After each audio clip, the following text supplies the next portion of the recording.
پڑوسی کے بچوں کی بھوک اور فاقے سے انجان رہنا، اور ان کی بیوی اور بیٹی کی حرکتوں سے واقف رہنا ہمارے معاشرے کا بہترین مشغلہ ہے۔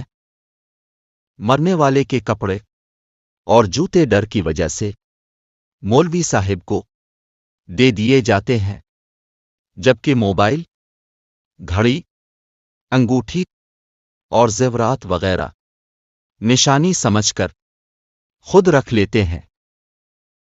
عہدوں پر رہتے ہوئے انسانیت دکھائیے۔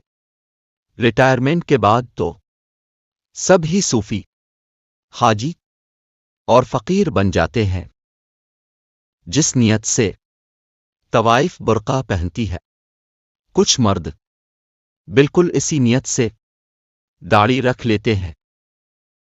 انسان بہت خود غرض ہے، اگر پسند کرے تو برائی نہیں دیکھتا، اور اگر نفرت کرے تو اچھائی بھی نہیں دیکھتا۔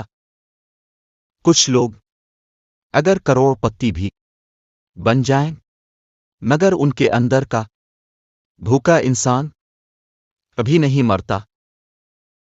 ایک قبر پر لکھا تھا، کسی کو کیا الزام دوں، زندگی میں ستانے والے بھی اپنے ہی تھے اور دفنانے والے بھی اپنے ہی تھے۔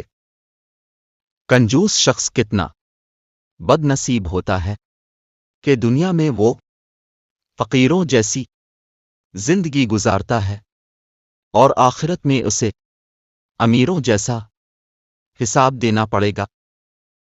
کاش انسان بھی نوٹ کی طرح ہوتا کہ بندہ اسے روشنی میں کر کے دیکھ لیتا کہ وہ اصلی ہے یا نقلی ہے۔ لوگ کہتے ہیں کہ پیسہ بچا کر رکھو، برے وقت میں کام آئے گا۔ میں کہتا ہوں کہ اللہ پر یقین رکھو، برا وقت ہی نہیں آئے گا۔